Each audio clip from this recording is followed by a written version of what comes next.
Hay muchas religiones en el mundo y cada religión nos muestra el esfuerzo del ser humano por tratar de agradar a Dios, de alcanzar a Dios por sus propios méritos, por una serie de prácticas que nos enseñan las religiones del mundo.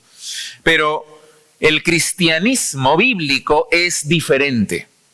Es el único en el cual nosotros vemos a Dios tomando la iniciativa por reconciliarse con el ser humano. No es una religión de obras, sino es una religión en la cual Dios mismo se acerca al hombre para salvarle de su pecado. Y lo hace por medio de la muerte sangrienta de su Hijo Jesucristo y por su resurrección entre los muertos. No sé si entiendes lo que estoy diciendo, porque estas palabras que acabo de decir son de importancia vital para cada una de nuestras vidas. Son el Evangelio de Jesucristo, las buenas noticias. Y son palabras que responden al dilema más antiguo en las Escrituras. Muchos estudiosos de la Biblia están de acuerdo en que el primer libro que se escribió de las Escrituras fue el libro de Job. Es el más antiguo. Y allí encontramos este dilema en Job 9:2. No es necesario que lo busques, pero Job hace esta pregunta: ¿cómo se justificará el hombre con Dios? ¿Cómo se justificará el hombre con Dios? En otras palabras, ¿cómo puede un hombre pecador, un hombre injusto, malo, entrar al cielo? ¿Cómo puede ponerse en pie en una posición de justicia delante de un Dios santo? El texto que vamos a ver hoy día nos da la respuesta. Hemos estado estudiando la carta a los Romanos y hemos llegado ya al corazón de la carta. Tal vez algunos han dicho el párrafo, el pasaje más importante que se haya escrito, que es Romanos 3, del 21 al 26. Estos versículos han transformado la vida de miles, millones de personas. Y hemos dicho que vamos a tomar nuestro tiempo al analizarlos, al estudiarlos, porque las verdades aquí son esenciales para nuestra fe, son transformadoras. El domingo pasado vimos cómo la venida de Cristo marca un punto de quiebre en la historia de la humanidad. Dios dio su ley a su pueblo Israel y dio su ley con un propósito. Dice en Romanos 3:19 que la dio para que toda boca se cierre y que todo el mundo quede bajo el juicio de Dios. Nunca, ningún hombre jamás ha sido justificado por las obras de la ley. Todos nos quedamos cortos en cumplir la ley, porque no hay justo, ni aún uno. Más bien, la ley nos condena. Toda boca se cierra y el ser humano está delante de Dios solamente para esperar su veredicto de condenación. El versículo 21, sin embargo, dice: pero ahora, aparte de la ley, se ha manifestado la justicia de Dios.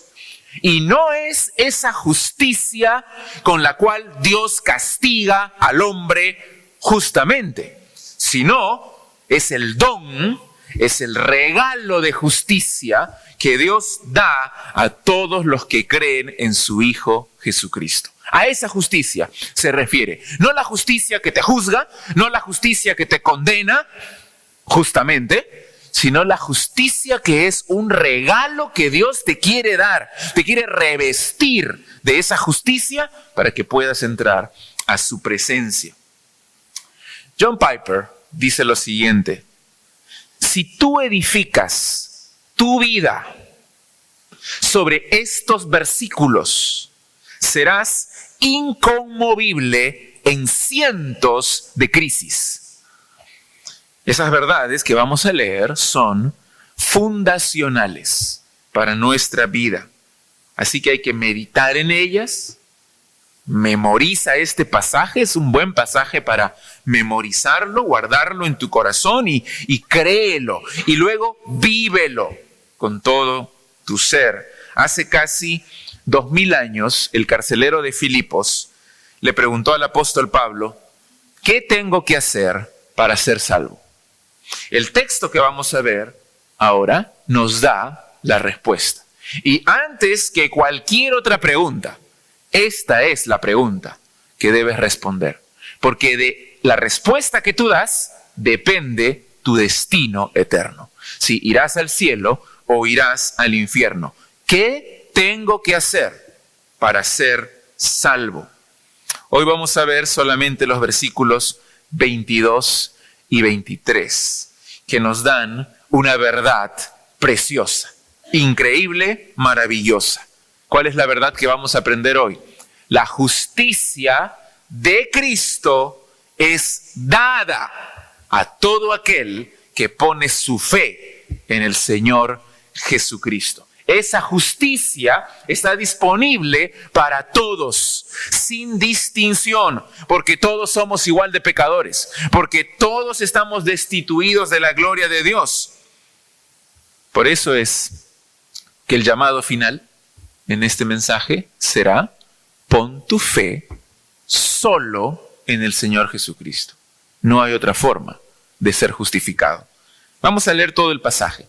En Romanos 3, desde el 21 hasta el 26, pero hoy día veremos solo versículos 22 y 23.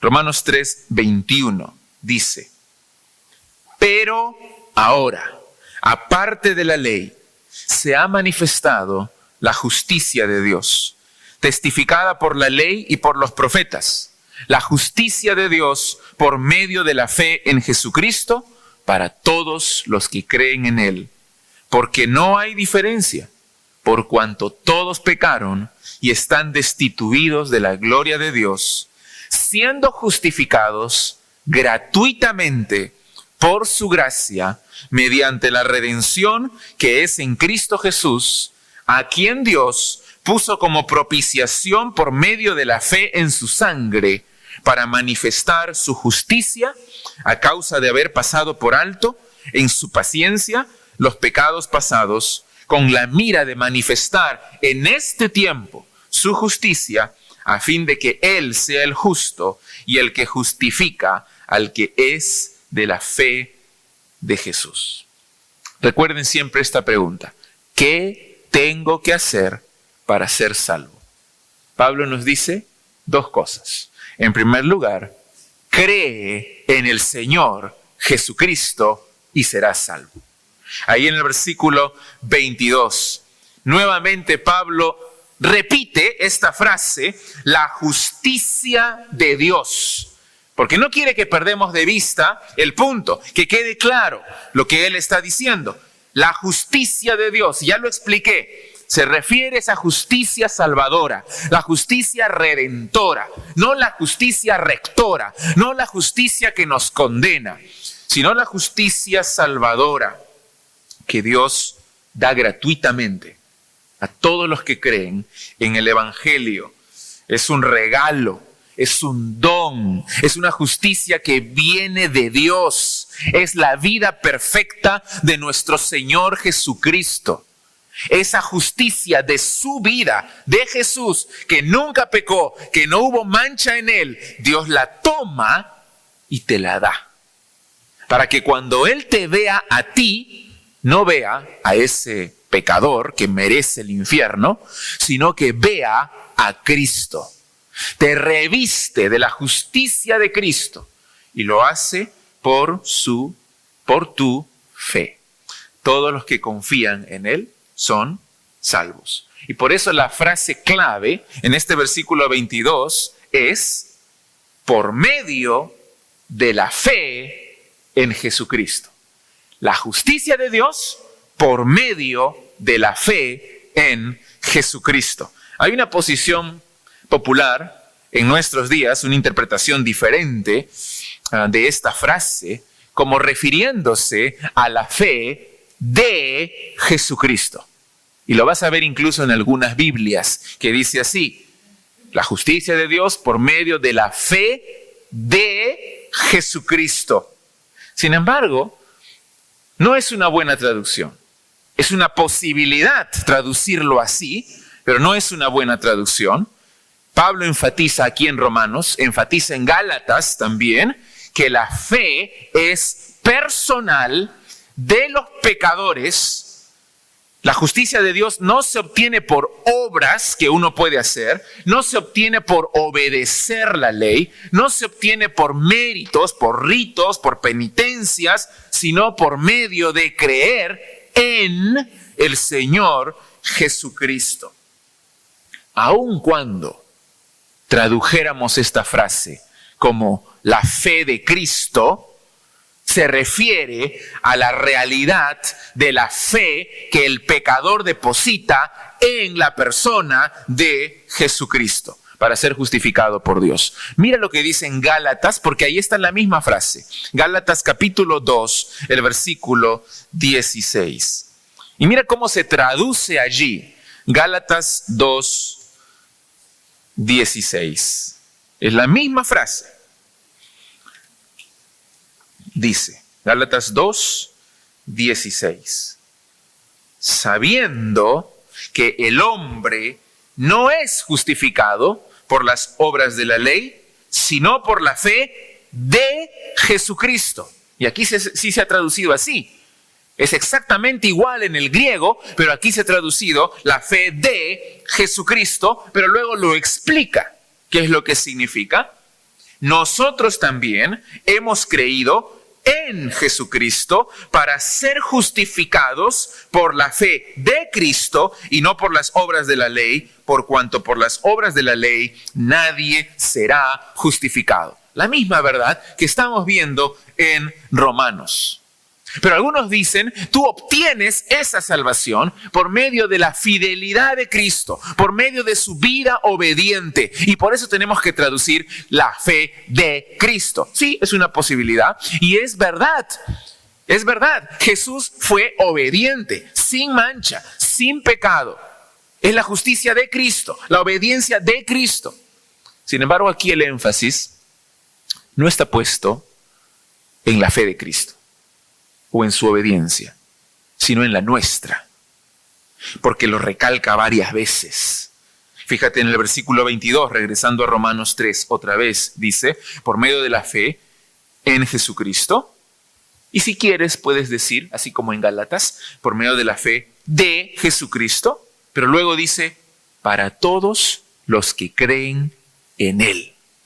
Es la fe personal del pecador, depositada sobre Cristo, la cual nos salva.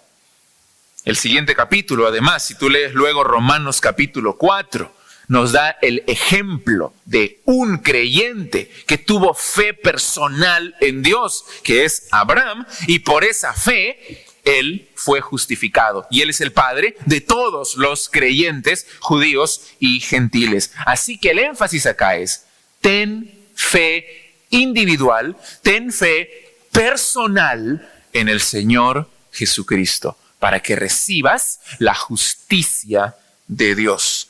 Ahora, aquí conviene que nos preguntemos, ¿y qué significa fe? ¿Qué es fe? No se refiere a simplemente creer que Jesús existió. No es un mero asentimiento intelectual. Preguntamos a muchas personas en el Perú si creen en el Señor Jesús y van a decir que sí. Pero, ¿qué significa fe? No es puramente intelectual, no es un mero reconocimiento, no es solamente un asentimiento de lo que se está diciendo, sino una confianza que involucra todo nuestro ser, nuestro intelecto, nuestras emociones, nuestra voluntad, nuestro corazón, todo nuestro ser descansa confiado en la obra que hizo el Señor Jesucristo. Eso es fe. Si entendemos con nuestro cerebro, con nuestra mente, comprendemos intelectualmente que el contenido del Evangelio es verdad. Jesús vino, ¿sí? Lo entiendo. Jesús murió en la cruz, entiendo. Jesús resucitó al tercer día, lo entiendo. Y lo hizo por mis pecados. Pero no es solo entender, sino es tener la convicción de que es verdad, de que son hechos históricos que realmente ocurrieron y que realmente me salvan de mis pecados, si es que yo me entrego a ellos. Pero no solamente es entender y tener la convicción, es descansar, es confiar, es entregarse a esa verdad y vivir por ella. Esa es la fe que transforma la vida por completo. Y cualquier otra no es fe. No es fe. Santiago dice que los demonios creen. Los demonios creen, pero ellos no son salvos. Ellos creen que Dios es uno, ellos creen que Jesús existe, ellos creen que Jesús murió, ellos creen que Jesús resucitó, porque los demonios no son tontos, no son necios. Pero esa fe que ellos tienen no los salva, no les da vida eterna. Muchos, igualmente hoy día, dicen que creen en el Señor Jesucristo, pero esa fe no es la fe salvadora porque no ha producido ningún cambio, no ha producido ningún fruto en su ser. Santiago también dice, la fe sin obras es muerta. En otras palabras, no es fe. De nada vale que tú digas, sí, yo creo en el Señor Jesucristo, yo me convertí cuando tenía 15 años, si es que esa fe no ha producido un cambio, no ha producido obras, no ha producido una transformación en ti. Si no lo ha hecho, entonces no es la fe que te salva. Lo que tú tienes que hacer para ir al cielo y para estar bien con Dios, reconciliado con Él, es entender estos hechos, estar convencido en tu corazón que son verdad y entregarte a ellos por completo. Confiar en ellos, descansar en ellos, vivir para ellos. Que tu pasión sea, tu lealtad sea solo para el Señor Jesucristo.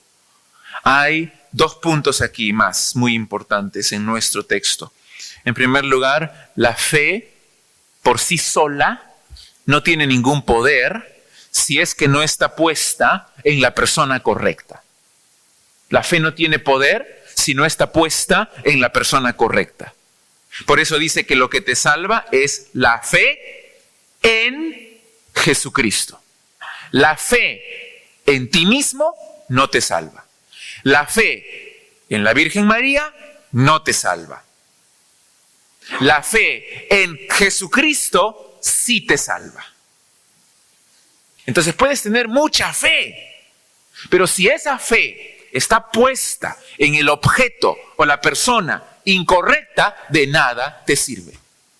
Tiene que estar puesta en el Señor Jesús. Esa es la fe que nos justifica. Cuando empezó la Reforma Protestante en 1517 con Martín Lutero y luego vinieron varios otros, ellos establecieron lo que se conoce como 5 solas.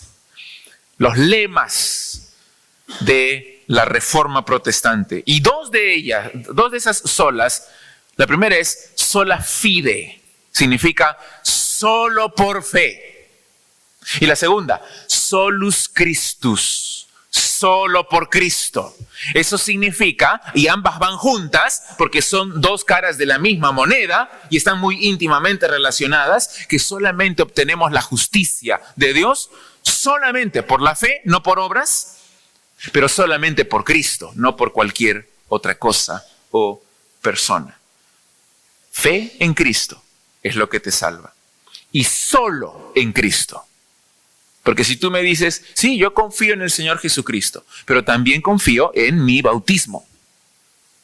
No, yo confío en Cristo, pero también por si acaso tengo mis santos a los cuales les oro. No, no es Jesús es solo Jesús. Es exclusivo. Nadie viene al Padre si no es por mí. Y solo por mí es lo que dice nuestro Señor Jesús. Pero en segundo lugar, hay otro punto aquí en este versículo 22. La justicia de Dios es para todos los que creen en Él. La salvación se ofrece a todas las personas.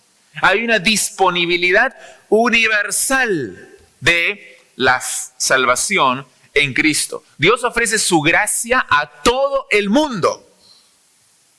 Por eso es que el Señor nos ordena ir y hacer discípulos en todas las naciones. Pero no todos serán salvos. ¿Quiénes serán salvos?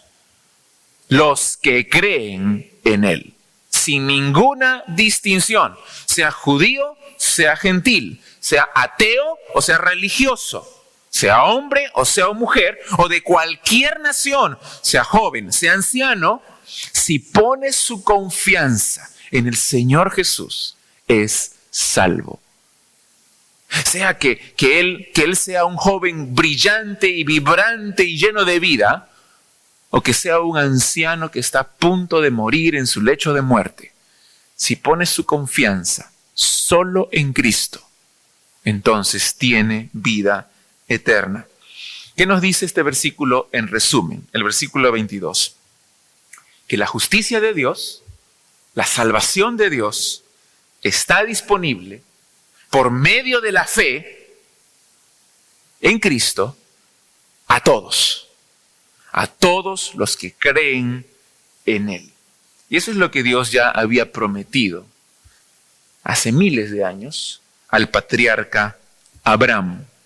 Porque Dios le dijo, por medio de ti y por medio específicamente de tu simiente, por medio de tu descendiente, serán benditas todas las familias de la tierra, todas las naciones. Pablo aquí está incluyendo no es solamente a los judíos, sino a los gentiles también. Dios dice, no hay distinción. Mira cómo termina el versículo 22. Porque no hay diferencia. No hay diferencia. Todos son pecadores. Aunque los judíos son el pueblo de Dios, no tienen una ventaja. No pueden colocarse por encima de los gentiles pensando que son mejores que ellos. De igual forma nosotros no somos mejores que los criminales de la cárcel. No somos mejores. Muchos hoy día piensan que son mejores personas que otros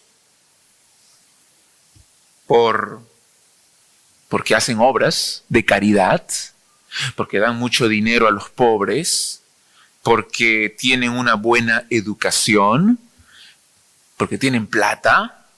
Piensan que son mejores que otros, porque tienen una religión, porque tienen valores, porque tienen moralidad, porque tienen una posición social. Pero lo que dice aquí es que delante del Señor no hay diferencia. Todos son pecadores. Entonces, la primera verdad, ¿qué tengo que hacer para ser salvo? Número 1, cree en el Señor Jesucristo. Y en segundo lugar, reconoce que eres pecador e incapaz de agradar a Dios. Mira el versículo 23 ahora. No hay diferencia, dice, por cuanto todos pecaron y están destituidos de la gloria de Dios. Pablo aquí añade una frase famosa. Todos están destituidos de la gloria de Dios. ¿Qué es la gloria de Dios? ¿Qué es la gloria de Dios? Se refiere a la presencia radiante, fulgurante de nuestro Señor Jesucristo, el esplendor de todos sus atributos, de todas sus perfecciones. En varias ocasiones, cuando se piensa en el cielo, cuando se piensa en el estado eterno, después de la muerte, vamos a estar con Él por toda la eternidad. Cuando pensamos en esa condición, nos referimos a la gloria. Queremos ir a la gloria y estar siempre en la gloria del Señor. Y lo hacemos con buena razón, porque eso es lo que dice la Biblia. Fíjate, por ejemplo, en Romanos 8:18. Romanos 8:18. Pues tengo por cierto que las aflicciones del tiempo presente no son comparables con la gloria venidera que en nosotros ha de manifestarse. ¿Qué estamos esperando? La gloria. Este cuerpo se va desgastando. No es el mismo cuerpo de hace 20 años. Se va desgastando, va envejeciendo, se va debilitando. Hay pruebas, hay sufrimiento en esta vida. No se compara con la gloria venidera que estamos esperando porque estamos en Cristo Jesús. Y también en Filipenses 3:21. Mira ahí. Filipenses 3:21.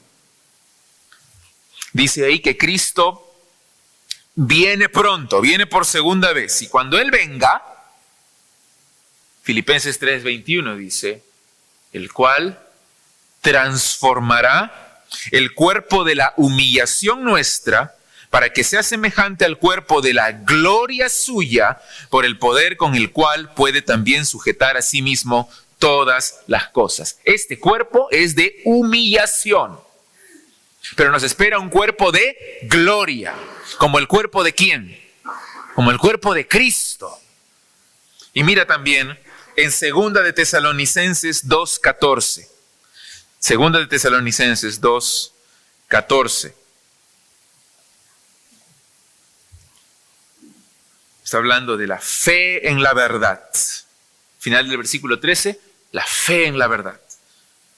A lo cual os llamó mediante nuestro evangelio. ¿Y para qué? ¿Para qué Dios nos ha llamado? Para alcanzar la gloria de nuestro Señor Jesucristo. ¿Cuál es el fin entonces? El fin de nuestra vida, la meta de nuestra vida, ¿cuál es? La gloria. No la humillación, no la vergüenza, no la perdición, sino la gloria de Jesucristo. Y esa glorificación final consiste en ser transformado a la imagen de Jesús. El hombre fue creado por Dios para vivir para su gloria. Pero Adán y Eva desobedecieron, pecaron en contra de Dios y ofendieron su santidad.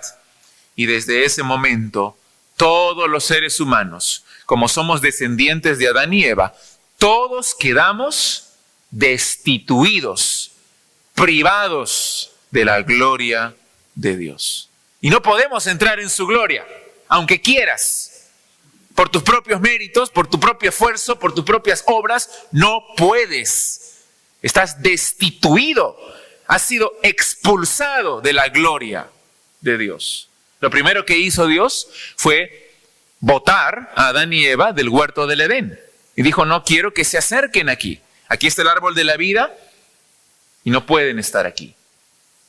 Somos privados de la gloria de Dios. Así que la gloria futura, la gloria final a la cual están destinados los creyentes en Cristo es la restauración de la gloria original con la cual Dios creó a Adán y Eva, pero mucho más, porque Adán y Eva tenían sus cuerpos que Dios les dio, pero nosotros tendremos los cuerpos de Cristo, glorificados. Mira cómo Pablo dice en Romanos 5:20. Romanos 5.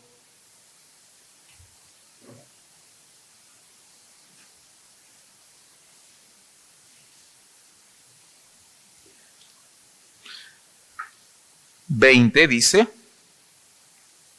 pero la ley se introdujo para que el pecado abundase, mas cuando el pecado abundó, sobreabundó la gracia, para que así como el pecado reinó para muerte, así también la gracia reine por la justicia para vida eterna mediante Jesucristo, Señor nuestro.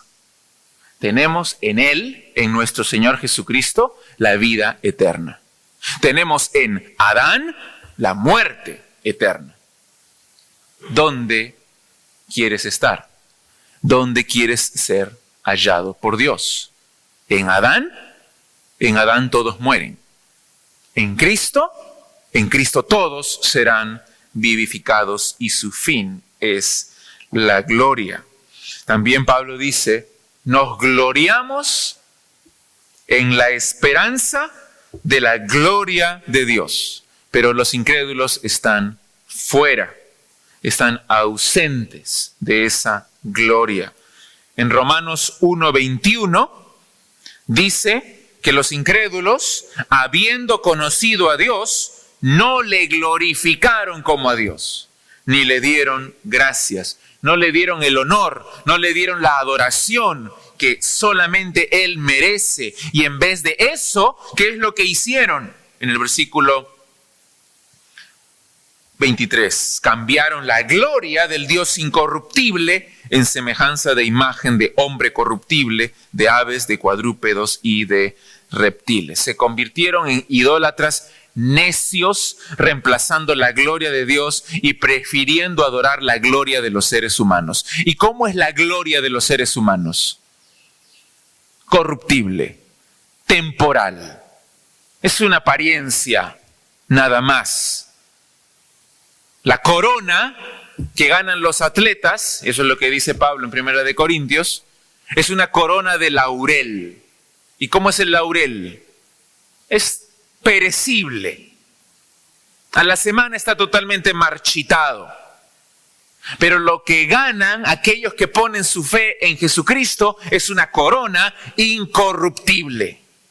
Una corona de gloria en Él y de vida eterna. Entonces, pecar es rechazar a Dios y rechazar su gloria como el bien máximo de nuestra vida. Él es el tesoro más valioso de todos y al rechazarlo lo deshonramos y no vivimos para su gloria.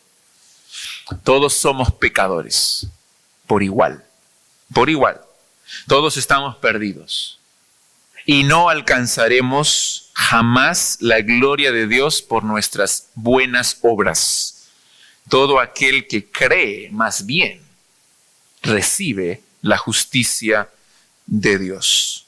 Otra vez regresa ahí a Romanos 3 para ir terminando.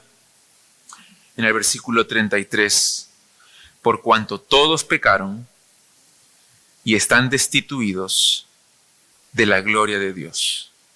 Dios nos puso a todos en la misma condición para tener misericordia de todos en esa condición, siendo justificados gratuitamente por su gracia mediante la redención que es en Cristo Jesús. ¿Qué es lo que nos une a nosotros, a toda la humanidad? A todos los que han vivido antes, todos los que viven ahora y todos los que vendrán después. ¿Qué es lo que une a toda la humanidad?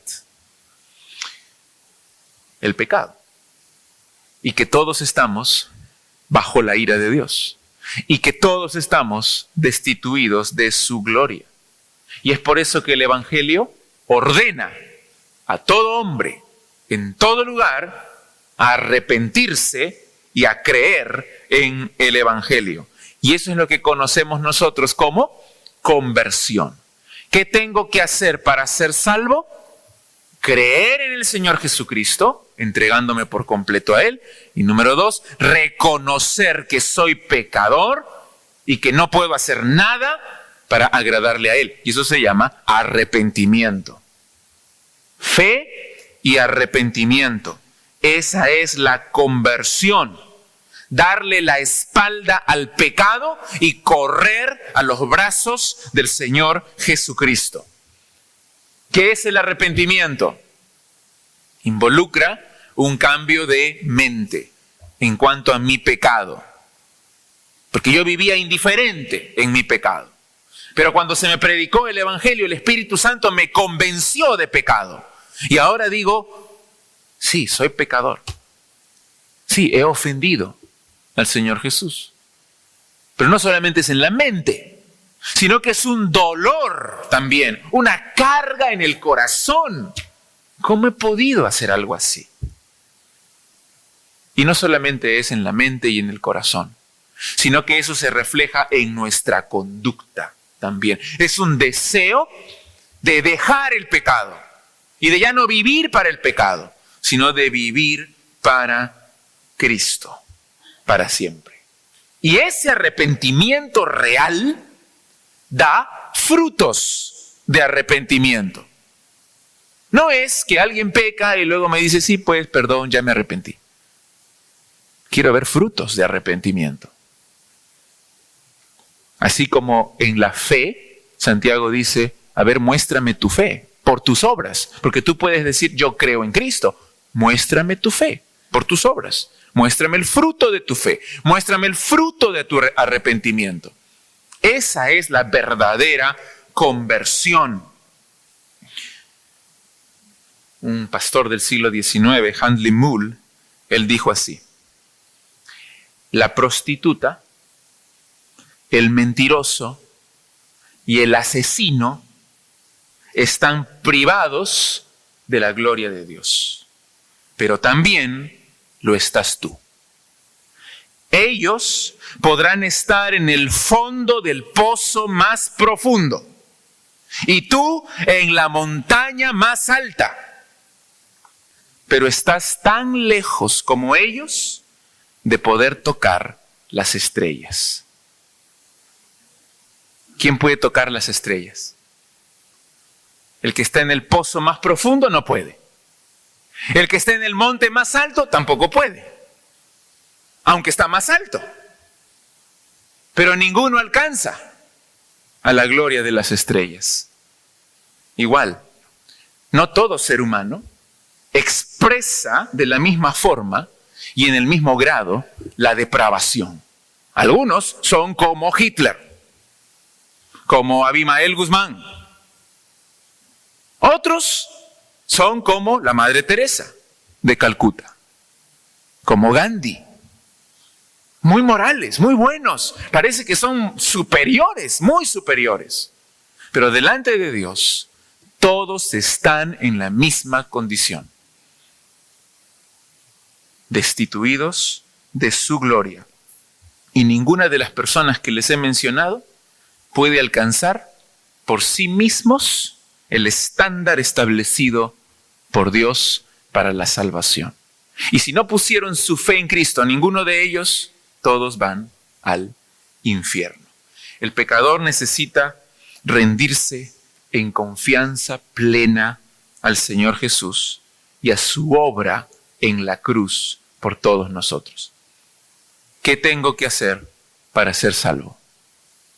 Cree en el Señor Jesucristo, reconoce que eres pecador y que no puedes hacer nada, estás destituido de su gloria. Y cuando lo hagas, serás salvo. Tienes la vida eterna. Esa es la promesa que Dios nos hace. Vamos a orar para terminar.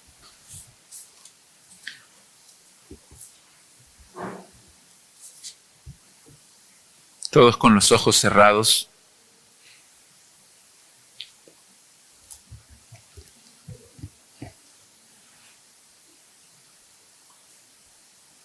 Y pensando, evaluando nuestra vida a la luz de estas palabras.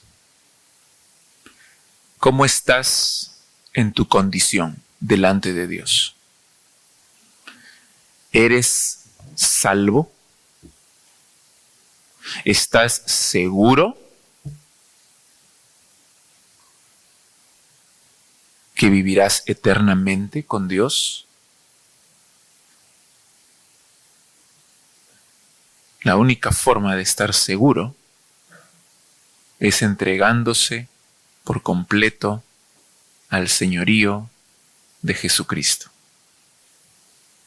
confiando en Él con todo nuestro ser, creyendo que lo que Él hizo en la cruz fue por mí y por mis pecados, y que si yo recibo a Cristo en mi corazón, en mi vida, como Señor y Salvador, soy salvo. Ya no confíes más en lo que tú eres, en el cargo que tienes, en la educación que tienes, en el dinero que tienes, en la posición social que tienes. No confíes en eso. No sirve, no vale nada. No confíes que te bautizaste. No confíes que hiciste una oración. No confíes que tú das tus diezmos puntualmente. No confíes en que eres miembro de la iglesia. Eso no vale para la salvación. Solo confía en Cristo. Si tienes a Cristo y nada más, lo tienes todo. Pero si tienes todo y no tienes a Cristo, no tienes nada. Padre Santo, gracias por este tiempo para escuchar tu palabra. Te ruego que tu Espíritu tome estas verdades y convenza de pecado, de justicia y de juicio. Que todos acá creamos, reconozcamos que sin Cristo estamos destituidos de tu gloria y que no merecemos entrar al cielo y que nuestro destino justo es el infierno. Pero también te pido que todos puedan reconocer aquí que Cristo ya murió por nosotros y que todo aquel que pone su fe en Él es revestido de su justicia y tiene vida eterna. Esas son las mejores noticias de la historia. Te ruego, Señor, por la salvación de cada persona aquí, en este cuarto, en este salón, que se arrepientan de sus pecados y que descansen en Cristo, que crean en Él con todo su ser. Gracias, Padre. Úsanos, nos ponemos en tus manos, en el nombre de Jesús. Amén.